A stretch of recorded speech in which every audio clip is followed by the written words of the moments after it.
Hey guys, welcome back to the Deranged Reader, and oh my god, I have a lot to say about the book.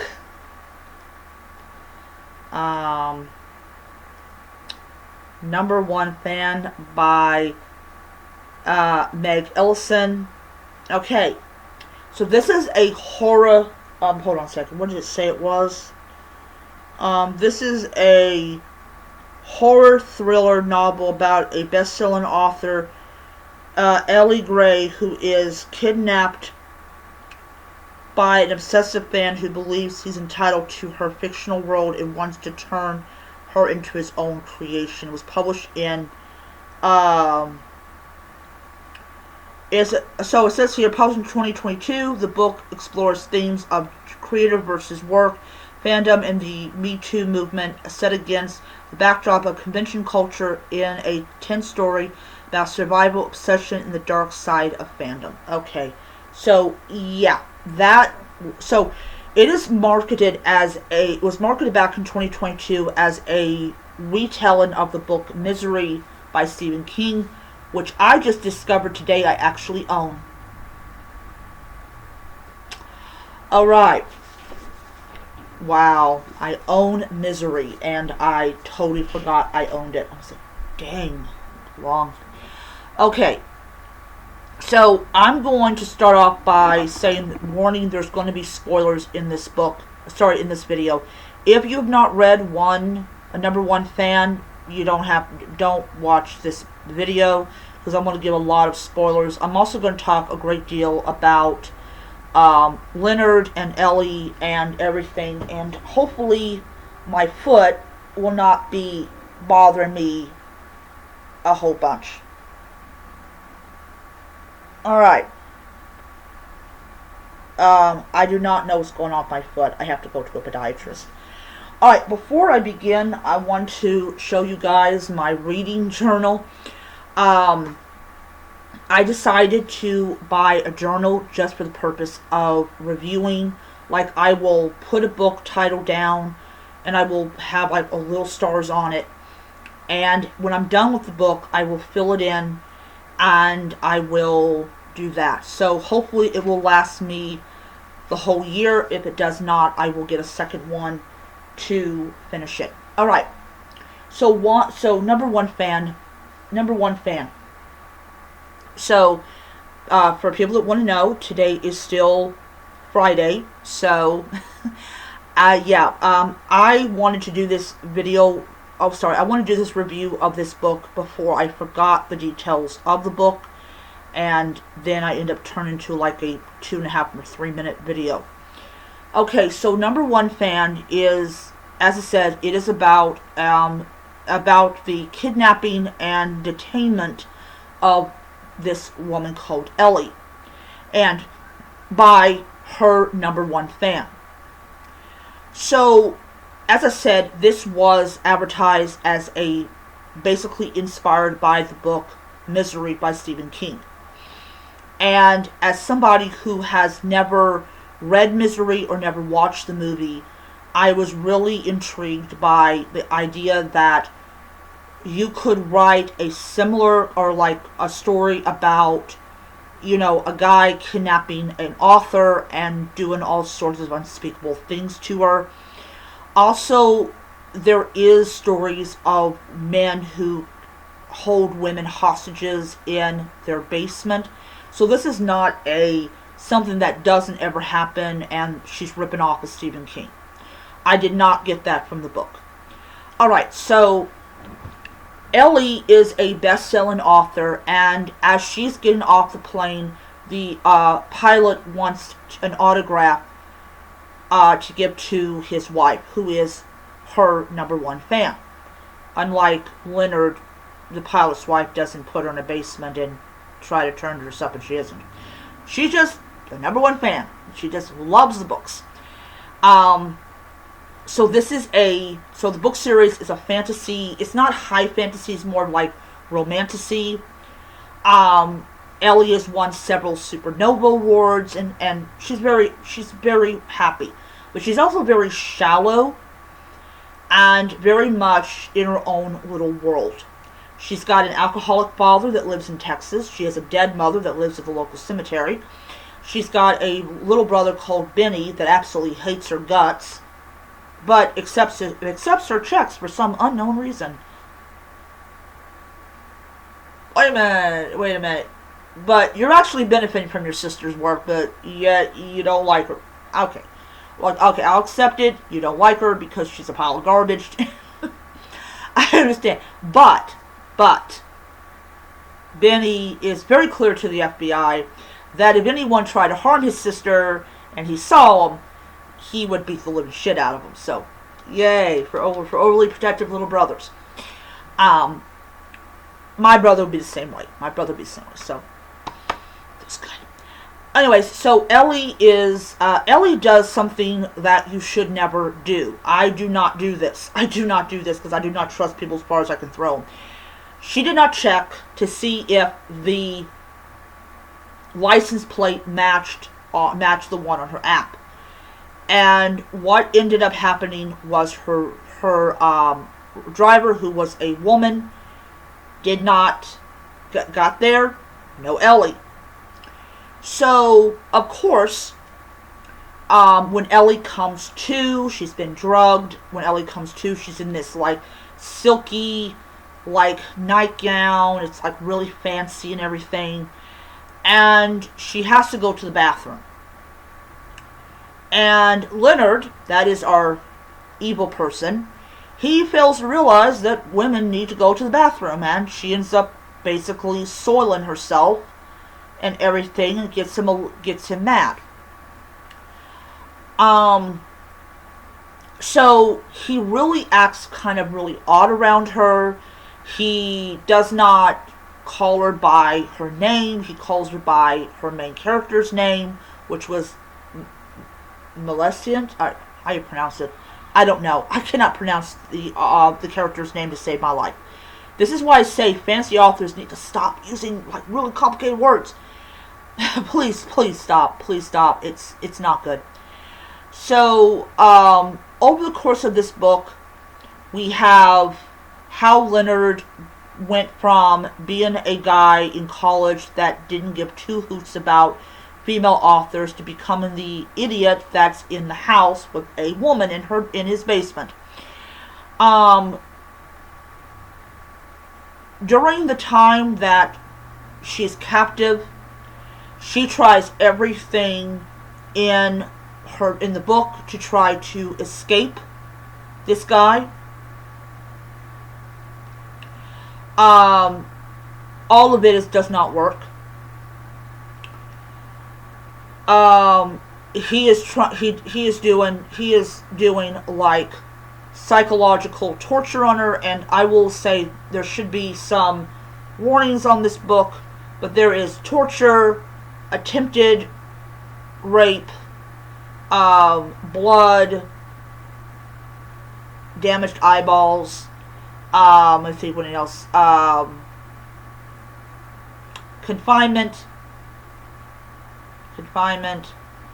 Oh yes, she comes down also with a UTI and a yeast infection at literally the same time, which means she is in fact dying.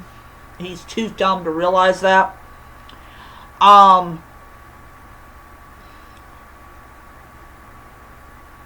What else? Yeah, I probably have forgotten the rest of them because this is my second take doing this book review. Anyways, so he decides to become an author. This is before he hatched the plan to kidnap Ellie and try to turn her into something that she isn't. And he writes a fan fiction about one, I believe it's one of the characters from the book. And of course the women don't actually like that. And when they are encountering the author, they one of them is very belligerent and nasty, and the moderator in this very small one is basically makes it quite clear that if you don't like this, you don't have to read it. And I'm going to agree that when you are at an event, you're supposed to be I don't know, professional, but she wasn't. And that also tells you also a lot about fan fiction culture, um, and whatnot. Like I said, I gotta go to a podiatrist about this. But anyways, I'll get back to the review and not talk about my toes. So, at first, I mean, he honestly is absolutely shocked about how bad the fandom actually is, which I really did feel bad for him in that retrospect, because you are writing something and it's being nominated for an award. He wins it because apparently the story was just that good. And and also I think it has a lot to do with, male authors still trying to fight their way to stay in the business. But anyways, but that doesn't erase the fact is that he's a creepo. And then there is a scene in the book where he goes to a convention because he got nominated again, and this woman is so been determined to kick him out. But she can't because she is just security. And basically she makes it very clear that I don't care if you're being lied about, I will kick you out, you will be banned. And it seems like to me it's just like, oh yeah, you can go, hey, make up whatever you want about somebody. But here's something else that's really weird about this type of culture is that for a lot of women, they will not talk about when it is reversed. They actually and this is my thing, if you don't talk about it and you're a woman, you support it. Yeah, we're talking about this one particular event that happened that earlier this year that made me go, makes me not want to go to any kind of conventions at all. But anyways, so going to Joe. Joe is Ellie's assistant. He absolutely thinks the world of Ellie. Ellie is his friend. He's the only one that realizes something is wrong. So he goes to the his worries end up in the hands of the FBI because it might deal with kidnapping. And so there is this female FBI agent. I cannot pronounce her last name, and she's a bloodhound. I love these kinds of characters. She's a bloodhound. When she gets the smell of something off, she will track that smell to its source. Love that. Love characters like that. Absolutely loved this character. This character was so well written. It seems like to me that it just feels like the author was around FBI agents and kind of understood how they worked. So anyways, so the people around her are like, this author's tweeting, therefore she's alive. And she's like, something just does not feel right in this thing. And so she shows the tweets to Joe. And Joe says, that is not Ellie. And the fact is that Ellie responded to people's comments. Joe says, she doesn't care about anyone. She doesn't. She has pre-written responses that she copies and pastes on people's responses. Even during the trial, she made it clear that Leonard was nothing to her. Of course, the defense, they do what they do because, they're defense people.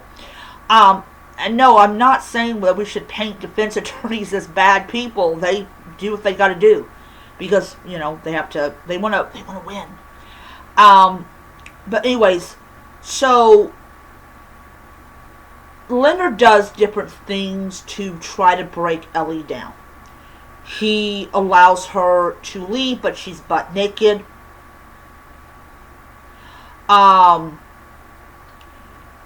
When she does manage to almost escape from this house, he catches her. Every time she drinks something, it's drugged.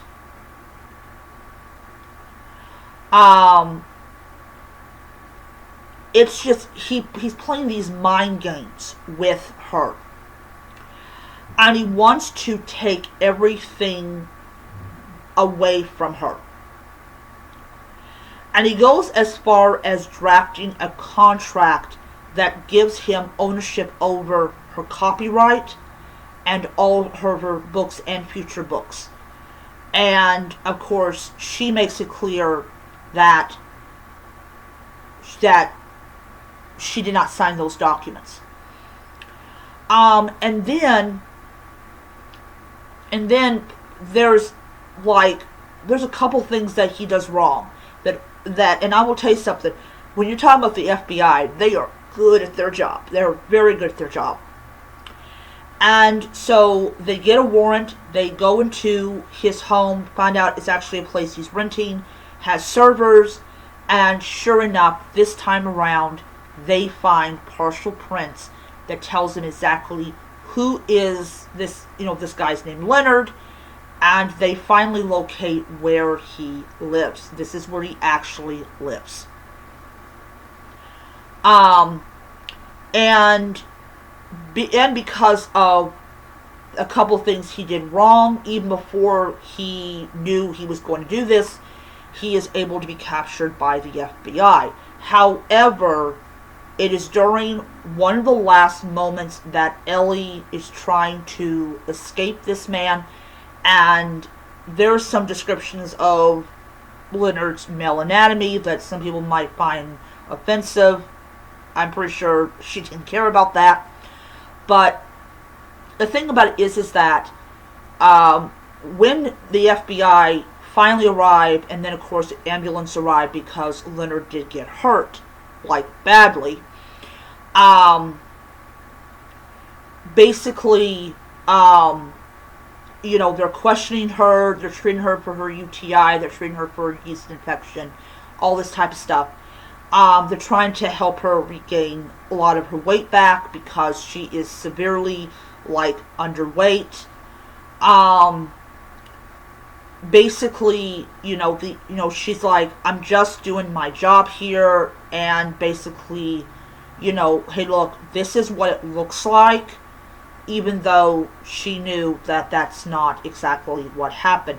But the defense attorney latches on to what happened and everything, and the pile of dog feces only gets 6 years in prison.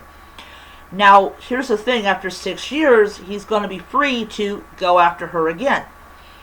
Because nobody believes that he could possibly have kidnapped her. Hopefully, this time around, she's a lot more wiser. So how does Ellie react? How does Ellie's behavior change after the whole thing? Well, her books take off again because she's more popular now than she was before. So not exactly the right way to be popular. But she doesn't leave the house. So she's living in Joe's apartment because she cannot get an apartment in her name because he will find her. And so what happens basically is she has a mild case of agoraphobia, which is the fear of being outside, and she also has a fear of being around people. She definitely doesn't use rideshare anymore because of what happened. And Joe's like, Ellie, you have to get out there. Every time that she manages to leave, she passes by a wedding display, I think a couple times she might have actually broke the windows. Those poor dresses, they do nothing to you, but but dresses understand. Um, and then of course, she finally agrees to do it. And the moderator is warned well ahead of time, that Ellie is suffering from post-traumatic stress disorder. Even though it was not mentioned that she was diagnosed with it, we all know she's suffering from it. And so he's made well aware that there's indications that she's about to have an episode. And right in front of hundreds of people, she starts showing signs she's about to have an episode. And the moderator is absolutely terrified. Absolutely terrified. Of course, other people ask questions about her books, of course, but she cannot answer them because she's having that episode. Then, later on, she finds out that the house was sold to another family. They did full renovation of it. Of course you would. You're going to get rid of all that stuff. And she ends up buying it off of them for triple what they paid for it. And of course they accept it. And they leave. And she now owns the house. So here's the thing. She goes down to the basement where she was held. And she literally rips out all that woodwork the family did to get to what used to be there. This is a very very much of a horror book as well as a thriller. It does live up to it being a horror/thriller book. The horror is when people can't separate fantasy from reality. This also talks a lot about obsession over authors, how we as a society approach people that we have this great admiration for. I remember when I was much younger, like much younger, like my mama, my grandmother were still alive and everything. We used to watch episodes or news articles or news reports about fans of this actor, this actress, literally buying a home in the neighborhood they live in and spying on them. And it was creepy as shit. We're in this age of sharing, and authors share themselves to their fans, and fans feel like they know the author, but they actually don't. It really forces us to step back and go, how basically, how far are we going with our obsession over people that we really admire? And when you become the number one fan, when you become someone's number one author, sometimes that can turn into something very, very scary. And it's something that, as an author, I do worry about, that, I'm going to write this one book that's going to just boom, and off I go to the stratosphere of fame and money and everything. We also get that the brother does not like his sister. And I think I explained earlier that there is a kind of the sister doesn't really come around at all and, spend time with her brother like they did when they were younger. He uses the D word to talk about his sister. She's D around. Um, basically, he does not like her lifestyle. Um, he doesn't like her books because depicting men very unfavorably, and that is something that does happen in some authors are so against men that they write men in an unsavory way, and definitely not the way that fantasy authors normally write men. It is definitely, I ended the book and I was like, okay, I really want to read Misery, and I had totally forgotten that I already owned the book. So I will be reading this book like when I'm done with Kiss the Girls, which is, by the way, spoiler, that's actually the first book, and that's actually going to be the first book that's going to be in my journal. But yeah, he got, I think I mentioned he got 6 years, yeah, I mentioned he got 6 years in prison. But 6 months into it, he starts writing to her, which is just, oh my lord. This Leonard is a character that literally sent chills down my spine and made me realize that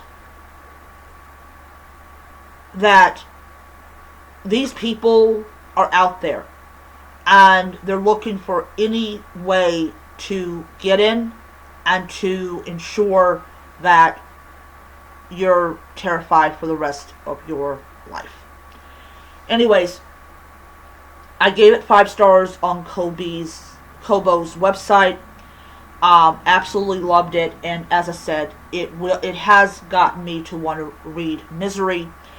Now, before I end the video, I want to make very clear there is a huge difference between a book making you want to read what is inspired by and books that people just assume that people are going to do that. So number one fan definitely got me into wanting to read Misery, and now that I own it, I can do that. However, Alchemize did not give me that same feeling. I absolutely did not consider Alchemize to be worthy of that particular kind of statement, or kind of like, I look back at Alchemize now and I would have given it 2 stars. No doubt about that. I actually deleted Alchemize from my Kindle, so I do not own Alchemize anymore. Would I ever get the physical edition of Alchemize? No, I would not. I just don't feel like that it is worthy to be in my collection. But anyways, but yeah, there is a difference between the two. Number one fan definitely got me to want to read Misery. Alchemize, it's not even worth the trouble. It's not a good book at all. Alright, so anyways, that is my video. I hope you enjoyed it. And until next time, stay spooky, stay scary, and keep reading your horror books. Bye.